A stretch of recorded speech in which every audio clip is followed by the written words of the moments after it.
We're home. Come on, let's go. Jeff and Janine Glenda are the envy of Lake Placid. They just had beautiful things, and I was always like, oh, that's so pretty. And he's down! We were spoiled kids. Girls get to play as well. I guess you could say we really had the life that any kid could hope for.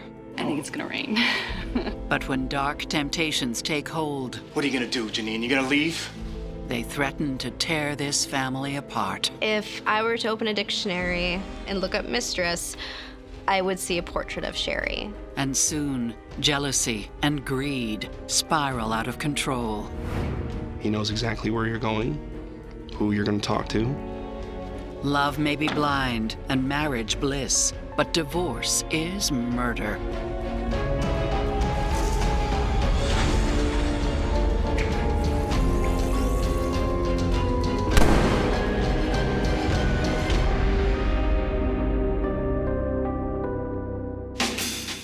The Adirondacks, upstate New York, a place with its own rugged kind of beauty and a proud sense of community. A place as lovely as 24-year-old Janine Ratcliffe. She had dark brown eyes and dark curly brown hair, a lot of pizzazz, and a beautiful smile. Olanzapine is very well tolerated. You shouldn't have any problems. Okay?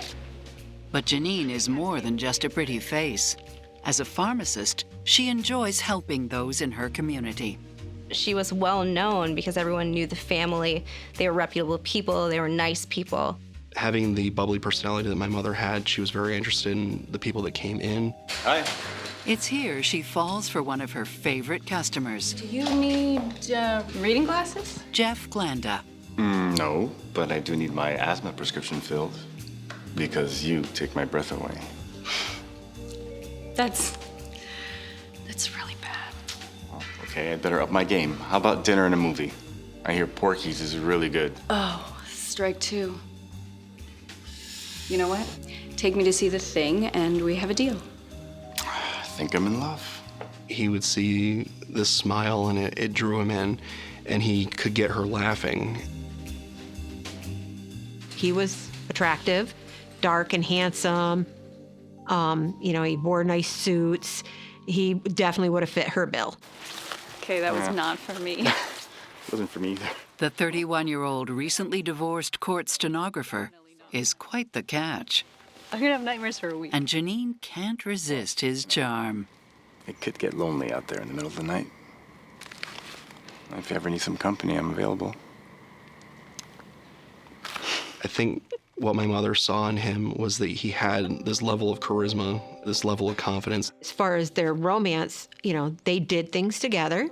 She did confide in me one time that he was very good in bed. I know she loved him. 2 years after they meet, the couple get married and settle down in Lake Placid, near the former Olympic Village. It was ideal. That was a place for her. When they moved to Lake Placid, it was kind of like they were riding a high. All right. After 8 years of marriage, Jeff and Janine have 2 young kids, Tyler and Jordan, who enjoy their parents' lavish lifestyle. Yeah. Daddy needs a drink.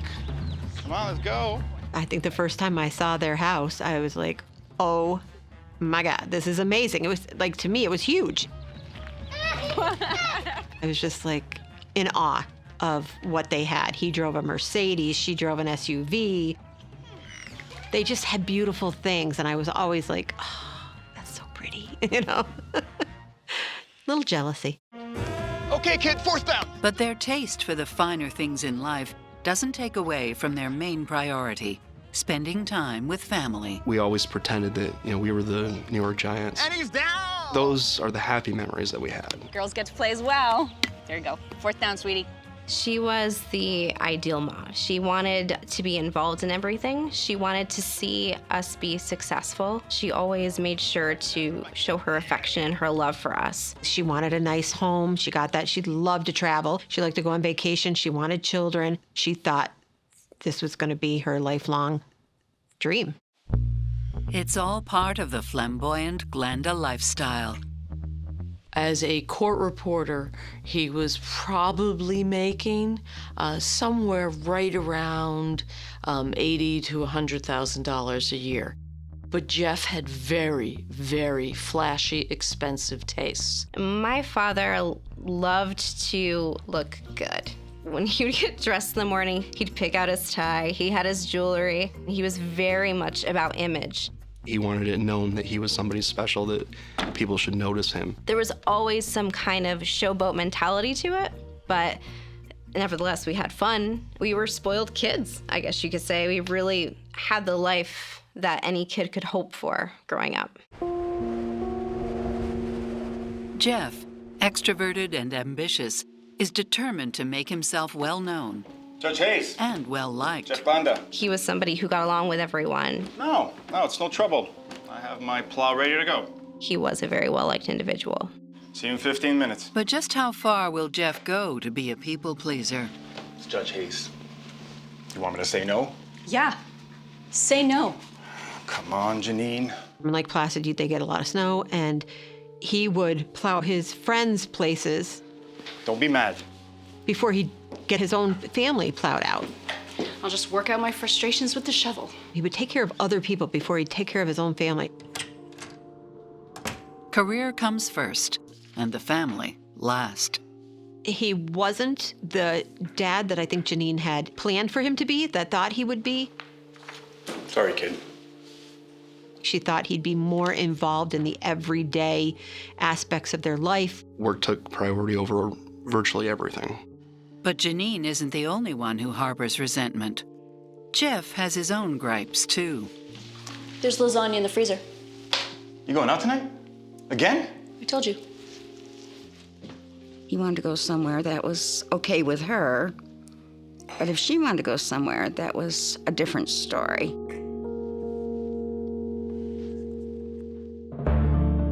Psychotherapist Stacy Kaiser and forensic psychologist Brian Russell are concerned that social climbing takes priority over family.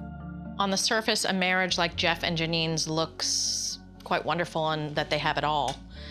But the fact that Jeff places such a huge importance on material things, on social climbing, on image, is actually really damaging for the relationship. If you're chasing after more material stuff and it is cutting into time with each other, time to invest in your marriage, time to invest in your parenting, then I really start to question, are your priorities in the right place? There is a good likelihood that Janine is feeling low on the priority list, that his priorities are other people instead of her.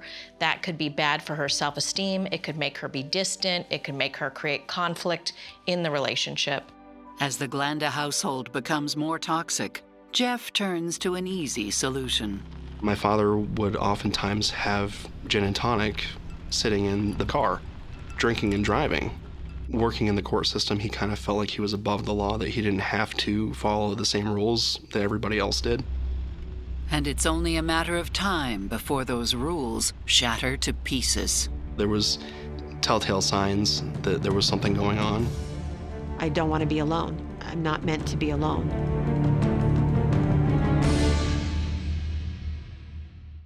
Nine years into their marriage, Jeff and Janine Glanda seem to have created a perfect family life in the beautiful town of Lake Placid, New York. But what no one sees is the corrosive life they live behind closed doors. They were very affectionate when they weren't fighting. They definitely loved each other to a degree. It was a love-hate almost. From my father's end, a very controlling love. From her end, a very hopeless, helpless love. Gotta go. I think all she wanted was the perfect picket white fence family with us, and that just wasn't happening. Bye, kids. While it seems Jeff doesn't have much time for his immediate family, he does make time for his mother. Jeffrey did everything for his mother. He bought her cars. He paid for almost everything. After his father dies, Jeff wants his mother to move closer to them, so they build her a cottage on the property. The Glanda's handyman, Nick Pecoraro, helps build it. He was a man that was dearly loved by our family. Hey, Nick. Hey, guys. Come and play. No, I'm too tired to play. Just kidding. He was the throw you over his shoulder, Room for one more. happy-go-lucky, strong man who, if you needed something, you could call on him. He had that just general tough guy attitude that as a kid you admired. But the living arrangement with Jeff's mother doesn't last. My grandmother stayed there for roughly a year. The entire time that she was living in the home, she complained that she just missed being at her house. So she eventually moved back to Tupper Lake and left that house vacant. As the marriage enters its 10th year, Jeff's career is more demanding than ever. I'm almost done, and then you can look at the transcript. Dealing with a full plate of court transcripts, he hires some help. Sherry was Jeff's secretary. She typed up his dictations, and she was always around. She's around so much that Janine wonders if she was hired for more than just her expert typing skills. If I were to open a dictionary and go to the section of M and look up mistress, I would see a portrait of Sherry. You see the tall blonde with the slim body. That's who you idolize as the mistress, and that's who she was. I'm gonna need to stretch my legs. Trust me, those legs don't need stretching.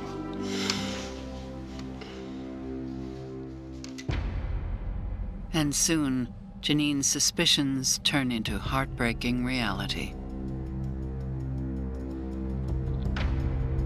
There were lipstick stains on the shirt, smell of perfume, hearing rumors of him driving around with somebody else. There were some people that would call and hang up, and she'd call the number back and it would go to an answering machine of a female. Telltale signs that there was something going on.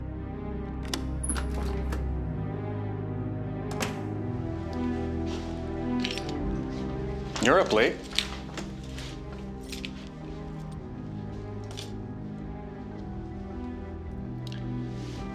It's my secretary's, Janine. Just be straight with me, Jeff. You have a vivid imagination. Just tell me the truth so we can deal with it. I'm going to bed. Tell me the truth, or... Or what? What are you gonna do, Janine? You gonna leave? Good night.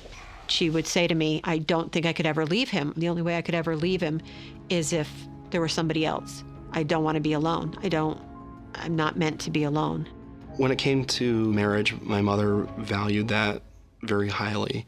So she was dead set that if she was going to marry somebody, that it was going to be a permanent thing. Sometimes relationships can overcome affairs if both partners are willing to work on things.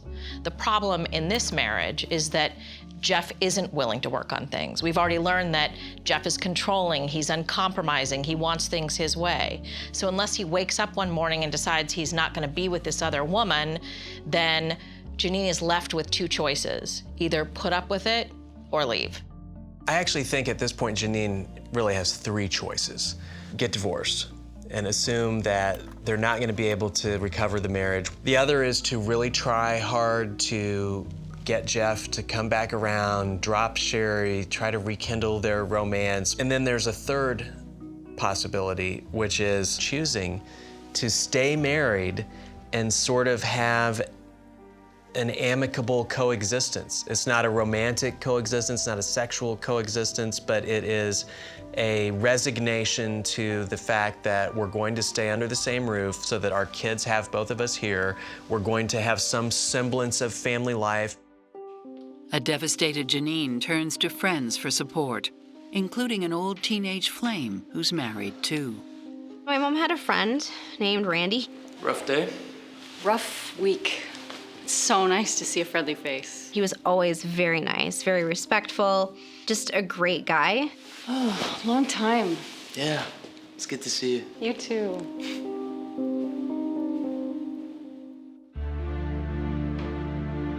Finally, Janine gives Jeff an ultimatum. It's me or her, that's what it comes down to. I'm not gonna fire her, Janine.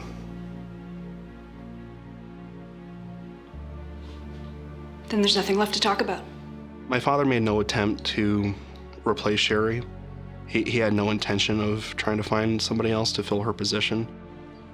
The couple agrees that Janine should move into the empty cottage, just 200 yards from the main house. Janine wanted the children to be close to their father. I was deeply depressed about it.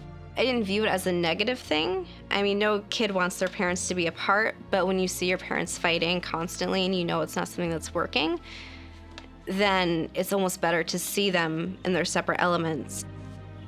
As time goes by, the Glandas learn to deal with their new routine.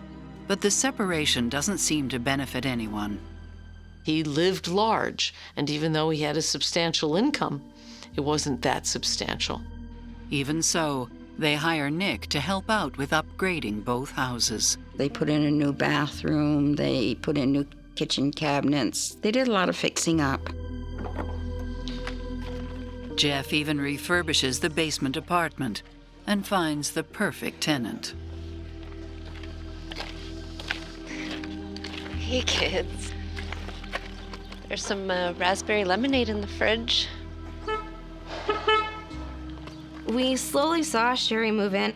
She began to move her stuff downstairs, and at first it was like the live-in secretary, and then it became more apparent that there was more than just secretarial job duties that were on board for her stay. It's really nice to find you again. Yeah. And once again, Janine seeks comfort in the arms of her still married friend, Randy. They would meet, have dinner, a few drinks, and occasionally meet and presumably have sexual relations. I think it's gonna rain. Looks like it. I don't mind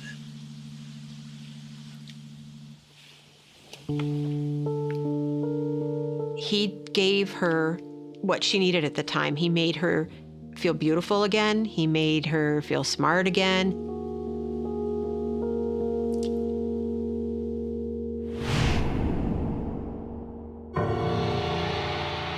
Somehow, Jeff finds out. And to him, Janine's fling can't go unpunished.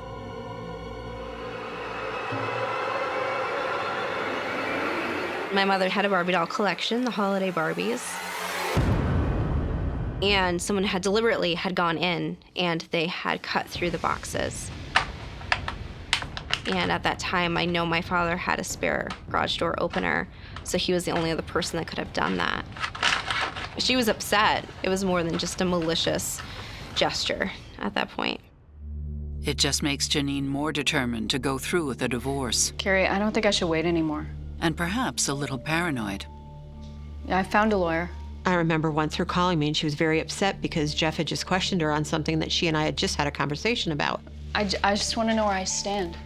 I remember her saying, Carrie, are you telling people what I'm telling you? Are you repeating this? And I was like, no, I swear to God, I'm not telling anybody anything. It became a joke that, you know, he must have your house bugged, you know?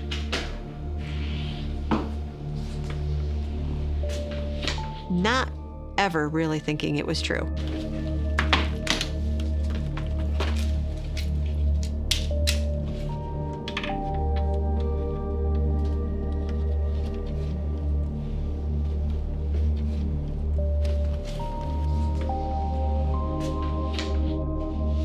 Yeah, no, you have my bank records. Done. Done and done. I sent you that 3 weeks ago. Jeff had to be on top of everything. He had to know what Janine was doing and who she was talking to. Fine.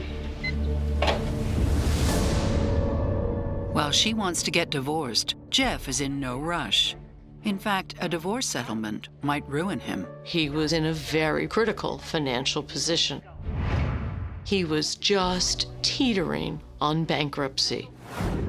My mother knew she had my father in the palm of her hand. When all is said and done, if they were to separate and the divorce was final, he would not come out on top. Jeff does not just invade Janine's privacy. He invades her personal space. Hey, Carrie. Have you seen Janine? Randy and Janine were in Plattsburgh, and Jeff was looking for her. She's not home. She hasn't been home for hours. Family members realize that Jeff is desperate. Well, if you see her, tell her I'm looking for her. And they suspect he is drunk. I said, oh my God, I think he's in her house. So then we called the police. With Jeff losing control and his entire way of life on the brink, how far will he go to save it? The state police officer pushed Janine out of the way and pulled his gun on him. She turned as white as a ghost.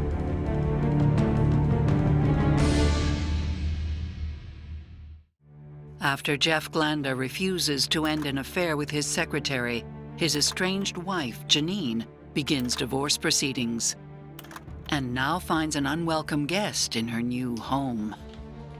When they turned the corner, Jeff is standing in the doorway in the dark in just his boxers, holding a glinting glass of gin. I was looking for you. This is my house, Jeff. Well, I paid for it. I paid for you. The state police officer pushed Janine out of the way and pulled his gun on him. Don't tell me I can't see my own wife in my own house. I'm not your wife anymore. And I'll be gone soon enough. You can have your precious house. Janine noticed that over by the phone was a steak knife. I want to hold you. I just want to spend one night. Just the two of us. I miss... Get the hell out! I miss us. I miss us so much. Stop pointing everything at me. I have no proof to this or anything, but my feeling from that night was always I felt like he was going to rape her. Why is he in his boxers? Why is he drinking? Why is he in her house with the lights out? It's not long before the family discovers why Jeff seems to know every detail about Janine's personal life, including her affair with Randy. All set? There was a time that my father was working at our kitchen and he had his tape recorder set up and he asked me to come over and started playing some of these sound bites. And what it was is recordings of my mother's phone calls. He listens to every single phone call you make. He has hidden microphones in the house. He knows exactly where you're going, who you're going to talk to, what your plans are. He knows everything. You could see the life just leave her face at that point. She turned as white as a ghost, like, this is why my life feels so tense. Shaken, Janine goes to stay with her sister-in-law. And she stayed there for, I think, 3 days. And we had long conversations. Don't go back. Don't do it. Stay here, for a while, find a place. And her response, as it always was he's the father of my kids. I don't want to take them far away from him. I think that Jeff feels that he can play by one set of rules, and yet Janine has to play by a different set of rules. He's entitled to do things that he will not tolerate Janine doing. He can cheat, but Janine can't. He can trespass into Janine's house, but he'd be furious probably if she trespassed into his, and even the kids can see it. Jeff's controlling behavior is beginning to escalate. And that's not what we would expect when a couple is separated. We would expect that he would detach himself and move on. He is bugging her phones, bugging the house, ruined her doll collection. All of these things are telling me that his anger at Janine is getting stronger and stronger. And it's also telling me that her living on the same property as him is a really bad idea. We've seen Jeff get increasingly controlling throughout the story, and control's about fear. And so when you see somebody getting increasingly controlling, you've got to ask yourself, what's the fear? I think the fear was probably that at some point she's going to be done with this and she's going to file for divorce. And at that point, the finances are going to be cut in half, the facade's going to be gone. And for a narcissistic person, that facade is everything. A few days later, the kids are at their dad's house, waiting for Janine to give them a ride to school. Around 7 o'clock, I call up to her house. There's no answer. Call again, still no answer. My mother's a very punctual person. She was always on time, always there for everything. A missing persons report is filed, and police start to look for Janine. 24 hours later, as the family begins to panic, an ominous discovery is made. Now we have a fellow named Kevin Reynolds who's driving to work. He stops at the top of the hill to urinate. And when he does, he spots the wallet, checkbook, and purse. Police are notified.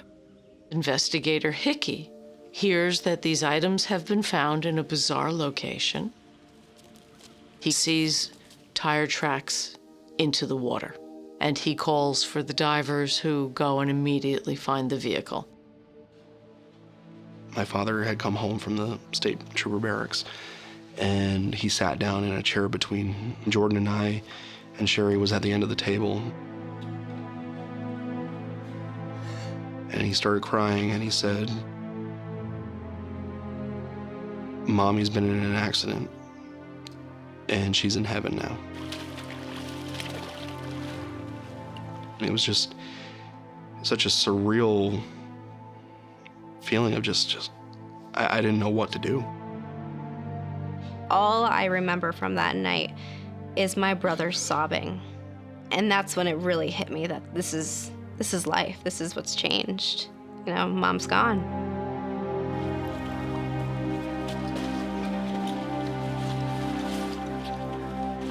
The state police immediately know there's something terribly wrong.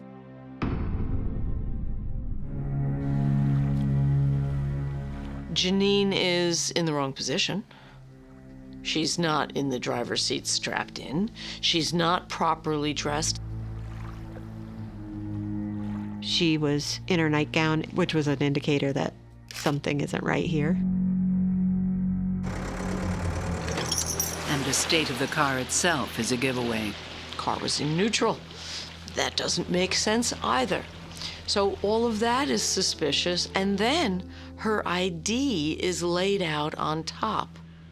Why the heck would her personal property be laid out that way? Although the autopsy points to drowning as a likely cause of death, it also suggests Janine may have been unconscious before reaching the lake. During the autopsy, the medical examiner had noticed certain marks, red marks in and around Janine's neck. Those were stun gun marks. Beyond that, there's little to go on. State police, of course, go to her last known address. She wasn't shot or stabbed. There's no blood. There's no evidence. With all signs pointing to murder, the family's grief turns to despair. My father was legitimately upset about what had happened. He expressed that he was just completely lost, that he had really lost somebody that he had genuinely cared about. Despite the acrimony between the pair and Jeff's threatening behavior, his sorrow seems genuine. Jeff said he certainly knew nothing about any homicide, I was with my girlfriend. hadn't seen his ex-wife, and that he was with his girlfriend, Sherry. We were sitting around having a beer. Jeff's alibi checks out, so investigators ask him to make a list of everyone who had visited the house in the past year. And there's one name that is conspicuous by its absence. The real break in the case was Nick. The state police were watching Nick, and they were trying to put a little bit of pressure on him to let them know that they were looking at him.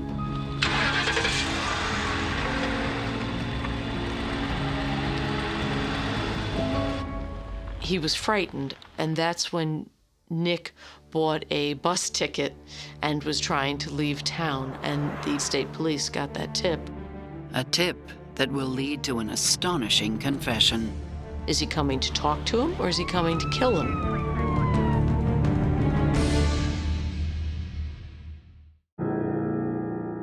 Three weeks after Janine Glanda's suspicious death, state troopers intercept Nick Pecoraro on a bus, trying to flee town. The investigators took him back to state police barracks. During an 8-hour police interview, Nick tells an extraordinary story.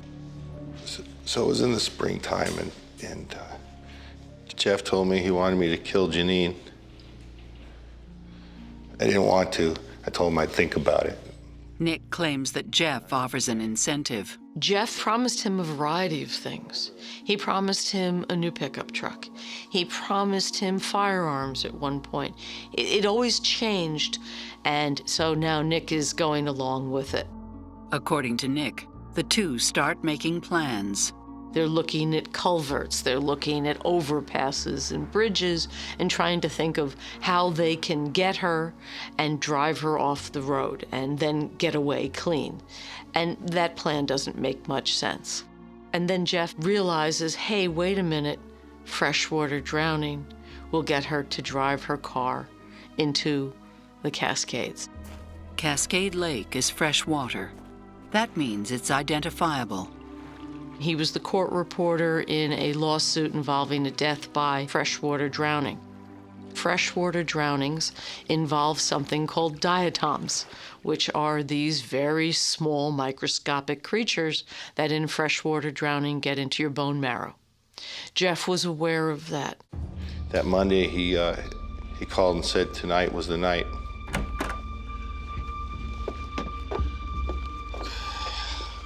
Jeff knew that Janine had plans that night with her sister, leaving the coast clear for their preparations. You really need to do this? Yeah. Haven't you heard of DNA? I think so. Well, now you have. that man was hairy, and Jeff didn't want any physical evidence left at the scene. Jeff was very aware of the concept of forensic evidence from his work as a court reporter. He told me to go through the yard and into Janine's house and hide. Janine had gone home. She had gone into her bedroom, put on a nightgown.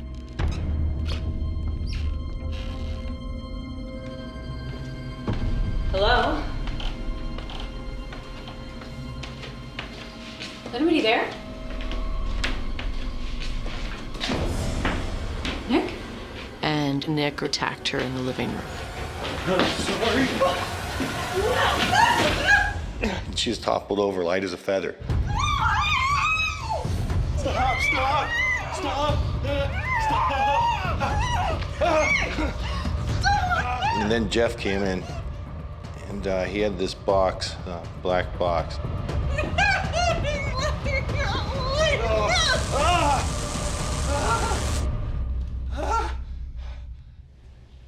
I think she was unconscious after that.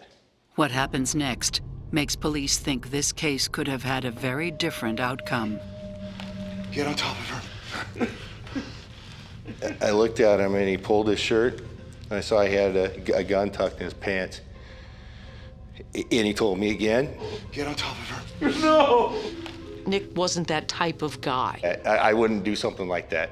The speculation was that if Nick had proceeded to try and have intercourse with Janine, that Jeff would have shot him and then said he came across Nick attacking her and shot him in the course of a burglary, robbery, rape. So Jeff sticks to the original plan. Go get the water. Hurry up. His idea was to make it look like she had drowned in water from the lake. Very brutal.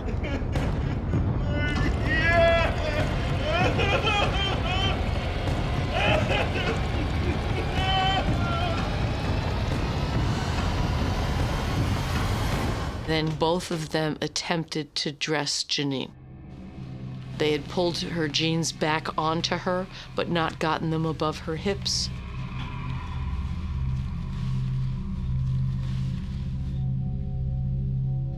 The plan is for me to be in the car in the passenger seat with Janine when the car went into the water. More realistic that way, Jeff said, that the transmission could be in drive, and then I could swim out.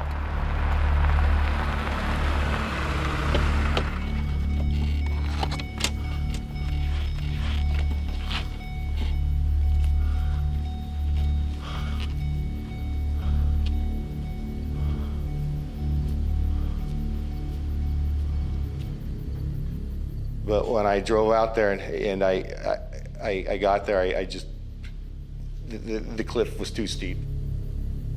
It's a 60-foot drop down to the water.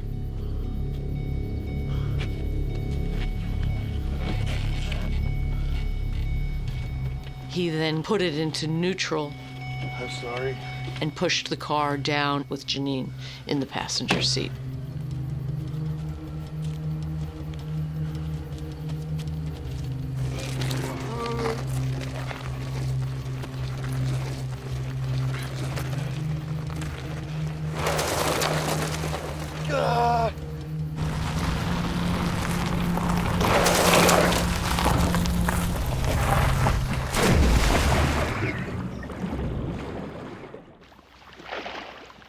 I just watched the car sink into the lake. And then I got in my pickup truck and I got out of there.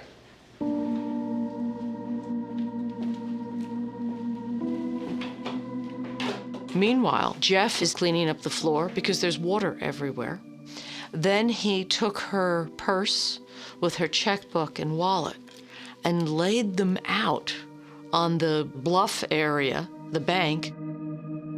Nick doesn't seem smart enough to me to really make a complex plot to frame Jeff. Nick sounds to me like a scared guy at this point, and it really seems like law enforcement played that perfectly to their advantage. Most of the time, law enforcement obviously wants to follow people in secret, so they don't know they're being followed, so they'll do things in front of law enforcement that they normally wouldn't do. In this case, they actually make it known to Nick that he's being followed and that he's under suspicion, expecting that at some point he'll crack. When I look at how Jeff did such a great job at manipulating Nick, it tells me what I was suspecting about him all along, which is that he is a narcissist and a sociopath. One gift that they have, if you want to call it a gift, is ability to draw people in, manipulate them, and convince them.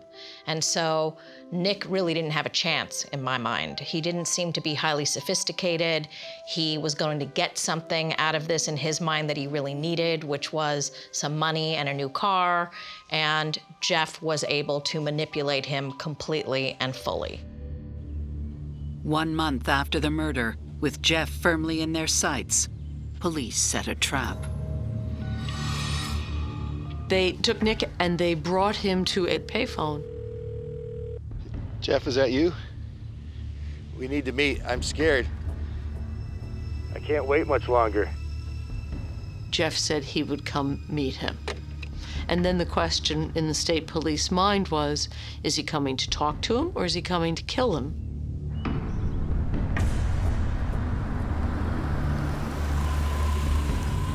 Get in the car.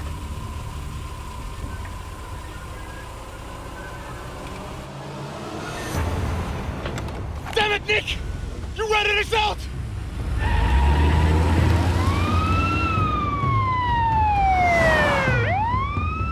A high-speed pursuit ensued.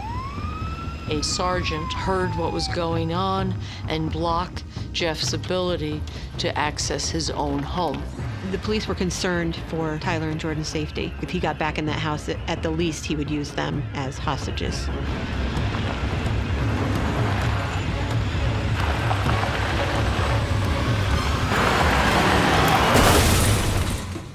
That sergeant was injured and Jeff was taken into custody at the scene. What I remember is getting a phone call in the middle of the night. Jeff has been in an accident and arrested, and I needed to come get the kids. So a month and a day before we lost our mother, now it's looking like we're going to lose our father too. With no blood or DNA evidence that links him to the crime, Jeff maintains his innocence. He never confessed to the crime and denied his guilt throughout. Could the police have the wrong man? I'm writing to right a terrible wrong. I was with Janine that night. The car had gone into the water accidentally.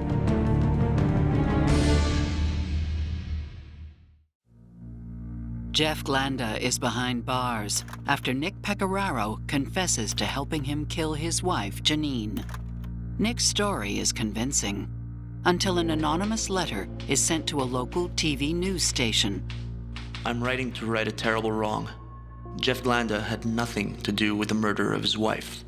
In that letter, Janine's boyfriend had been with Janine that night, and that the car had gone into the water accidentally after they had had a tryst in the parking area around Cascade Lake. The car shifted into neutral on its own. I escaped, but I couldn't get Janine out of the car. We were having an affair. I stayed silent because I didn't want to destroy my family. Could Nick's entire story be a lie?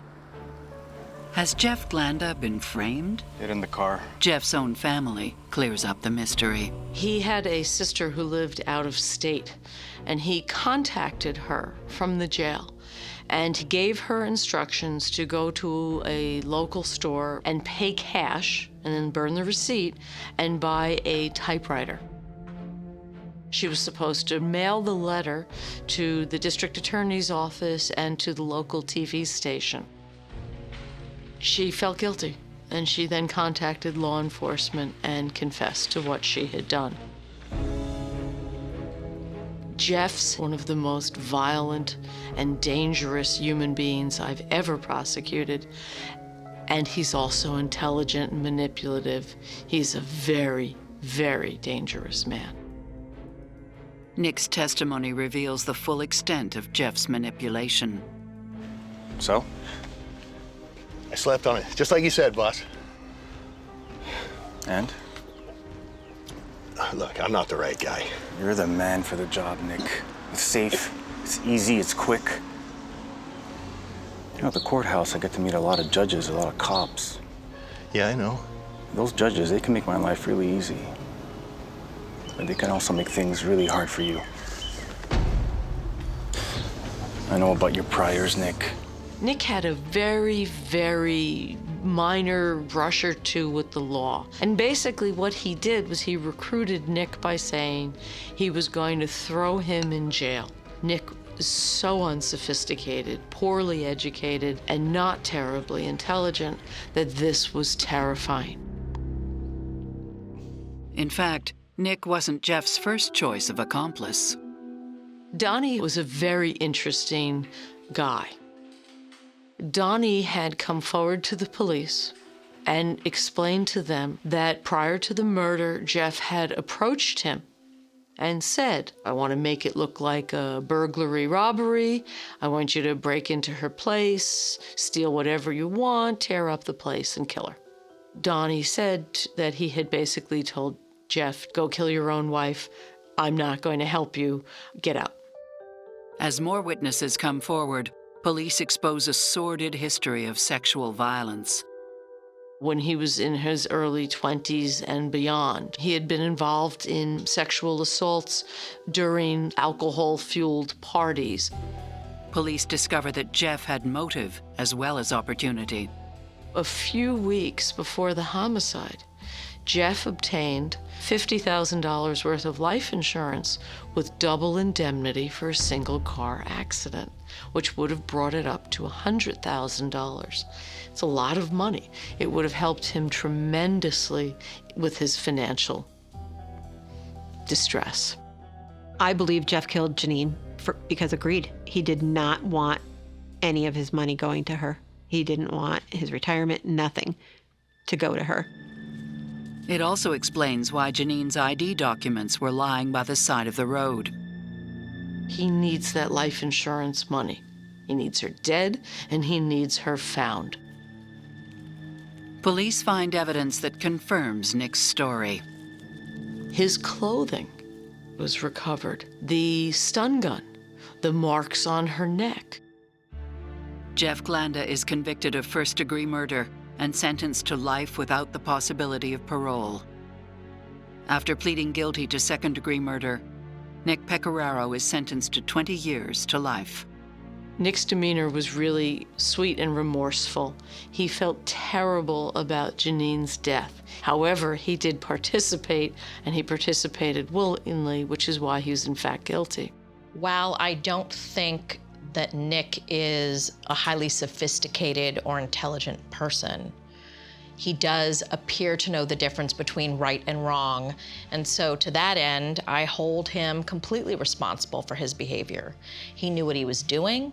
He knew that it was wrong. He just wanted the benefits of what he was going to get for doing it. Jeff seems to me like a guy who thought, as many sociopaths do, that he was smarter than everybody else, that he could pull off the perfect murder. He researched it enough to know about getting water from the lake in advance and trying to pour it into Janine's lungs so that they would find indicators there that she had died of drowning because of the water. The good thing about narcissists who commit crimes is they overestimate how smart they are when it comes to pulling off crimes. Narcissistic sociopaths don't actually love people. They get into relationships that give them some sort of a gain. And no, I don't think he truly loved her ever. I think Janine loved Jeff too long. She continued to love him even after he had shown in multiple ways what he was, who he was. And by the time she really saw it and really decided that she needed to get herself extricated from him, it was too late. The selfishness of my father's acts will forever impact the remainder of my life, but he is my only father. I can't change that. I can't change the way that I feel about him. To this day, I will tell anyone I unconditionally love my father. They will say he's a monster. They will say he's an awful human being, but he is my father, and he is the only father I will ever have. Janine's absence is still felt every day. The people that mattered and the people that knew her, she was it. She had it all. She was a beautiful person. The hardest part, though, is that her kids grew up without her. She's a grandmother now.